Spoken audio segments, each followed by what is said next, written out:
Iain, it is a big anniversary. I know we're tight for time and there's a couple of things we want to ask here, but if you were looking back and give us as brief answer as possible, is there anything you would have done differently? Is there any changes would you have done? Though I have to say it was a jobs revolution that you did create and got unemployment rate down from 8% to just over or nearly 4%. Yeah, well, morning, both of you. It is a funny anniversary, really, because the job is still not completely done because there are tax credits are meant to be completely in universal credit and the sickness benefit, ESA, is. But about half of those, or a large chunk of those each, still remain as yet not transferred across. I think it's an issue about the money to get them across from the Treasury.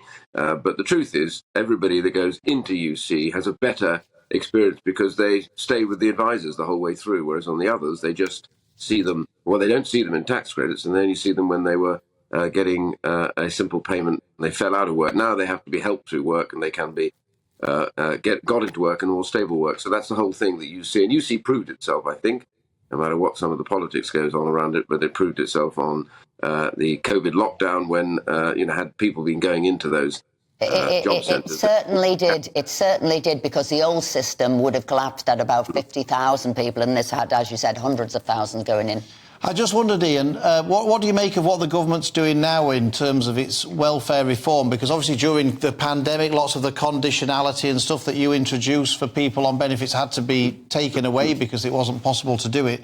And now the government are trying to catch back up again. I read today in the paper that there are going to be more sanctions for people who didn't take a job. What do you think the government should now do in the situation it's in after some of your reforms were unravelled because of the pandemic?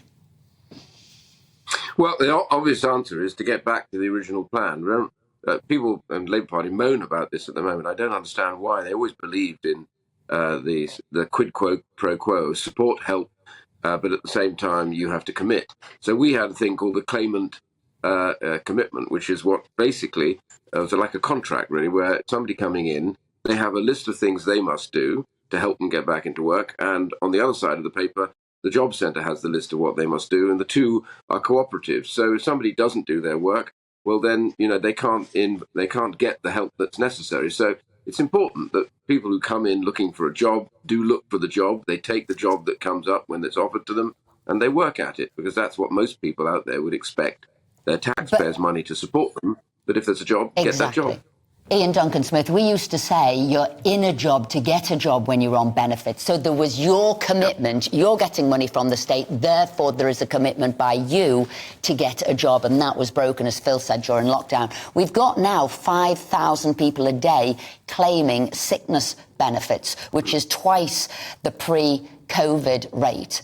What are the government going to do for that? Because if you look at the amount that's been spent, health-related benefits have risen by £8 billion in the last 4 months. What's the government going to have to do to get these people back into work? Well, a lot of people that are on sickness benefits, a lot of it now is mental health, depression and anxiety. These are treatable conditions. And we did a poll of that at the Centre for Social Justice. We found out that between 700,000 and 1 million people who are on those benefits want to work, but they feel they can't work because they fear that at that stage, if they go into work, fall out, they will have lost their benefit and therefore they will be worse off.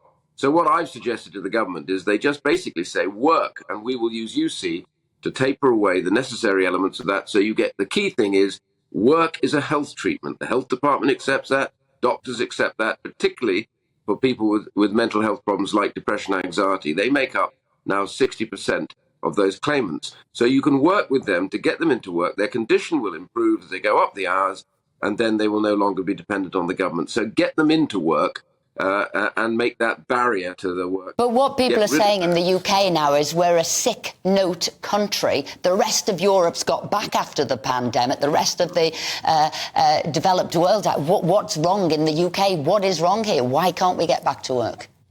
Well, it's very simple. As I say, a combination. Somebody should be assessed, not just given a sick note. They should be assessed as to what their problem is. They should then go to look to what practitioner can help them with that. At the meantime, the job centre works with them specially to get them back into work. The key thing is health treatment isn't just about pills and potions. It's about a lot of other things. And one huge element for people who are out of work that makes them depressed and anxious is the fact that they're not in work. So work is a health treatment. Keeping people stable, giving them a sense of purpose in life is all part of treating them. So the two things go together. That's what they've got to do. Get people back into work and stabilise and be with them as they go through to make sure they get the right treatment. Iain, we've got to go to the news, but can you give us some hot off the press news? Have you been reselected as a candidate for Chingford and Woodford Green for the next general election? Is that hot off the press news you can give us now? I am in fact dressed like this because I was campaigning, and I have to tell you, you have it uniquely. I have just had a unanimous vote to reselect me, ready to fight the election. An election, by the way, I'm fighting to win.